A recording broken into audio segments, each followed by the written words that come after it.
Hello friends, Lakshmi താര tarot ജേണിയിലേക്ക് എല്ലാവർക്കും സ്വാഗതം. ഇപ്രാവശ്യം കേരള മുഖ്യമന്ത്രി UDF-ൽ നിന്ന് ഒരു താരനിര തന്നെയുണ്ടല്ലോ. അപ്പോൾ ആരായിരിക്കും മുഖ്യമന്ത്രി എന്നുള്ളൊരു സ്പ്രെഡ് എന്നറിയാനുള്ള ഒരു കൗതുകത്തിലാണ് ഇത് എടുത്തിരിക്കുന്നത്. അപ്പോൾ ഇന്ന് ഞാൻ ഉദ്ദേശിച്ച ഓർഡർ ഇങ്ങനെയായിരുന്നു. ആദ്യം രമേശ് ചെന്നിത്തല, പിന്നെ KC വേണുഗോപാൽ, VD സതീശൻ. അപ്പോൾ ഇന്നത്തെ കാർഡ് കിട്ടിയിരിക്കുന്ന queen of cups, 7 of wands, 5 of cups, ഇങ്ങനെ 3 കാർഡ്സാണ് കിട്ടിയിരിക്കുന്നത്. 5 ഓഫ് കപ്സും 7 ഓഫ് വൺസും എന്ന് പറഞ്ഞു കഴിഞ്ഞാൽ ഓൾമോസ്റ്റ് നെഗറ്റീവ് കാർഡ്സാണ്. അതായത് കിട്ടാൻ ഓൾമോസ്റ്റ് സാധ്യത വളരെ കുറവാണ്. ഒരു ചതിക്കപ്പെട്ട ഒരു ഫീലിംഗ്, അല്ലെങ്കിൽ എല്ലാവരും ഒറ്റപ്പെട്ട ഒരു ഫീലിംഗ് ആയിരിക്കും VD സതീശൻ ഇത് കഴിയുമ്പോൾ, മുഖ്യമന്ത്രി തിരഞ്ഞെടുത്ത് കഴിയുമ്പോൾ ഉണ്ടായിരിക്കുക.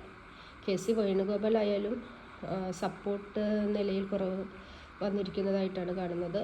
സ്വയം ഒറ്റയ്ക്ക് പ്രതിരോധിക്കുന്ന ഒരാളാണ്. അതായത് നമ്മൾ വിചാരിക്കും നമ്മുടെ കൂടെ ഒരുപാട് പേരുണ്ട് എങ്കിലും നമുക്കൊരു സപ്പോർട്ടിങ് സിസ്റ്റം കുറവായിട്ടാണ് കാണുന്നത്. എന്നാൽ ക്യൂൻ ഓഫ് കപ്സ് കിട്ടിയിരിക്കുന്ന രമേശ് ചെന്നിത്തലയ്ക്ക് മിക്കവാറും ഇപ്രാവശ്യം മുഖ്യമന്ത്രി ആകാനുള്ള സാധ്യതയുണ്ട്. എല്ലാ ഭാഗത്തു നിന്നും ഒരു മാനസികമായ പിന്തുണയും ഒരു വൈകാരികമായ പിന്തുണയൊക്കെ എല്ലാ സമുദായങ്ങളിൽ നിന്നുള്ളത് രമേശ് ചെന്നിത്തലയ്ക്കാണെന്നാണ് ഇന്നത്തെ സ്പ്രെഡ് കാണിക്കുന്നത്.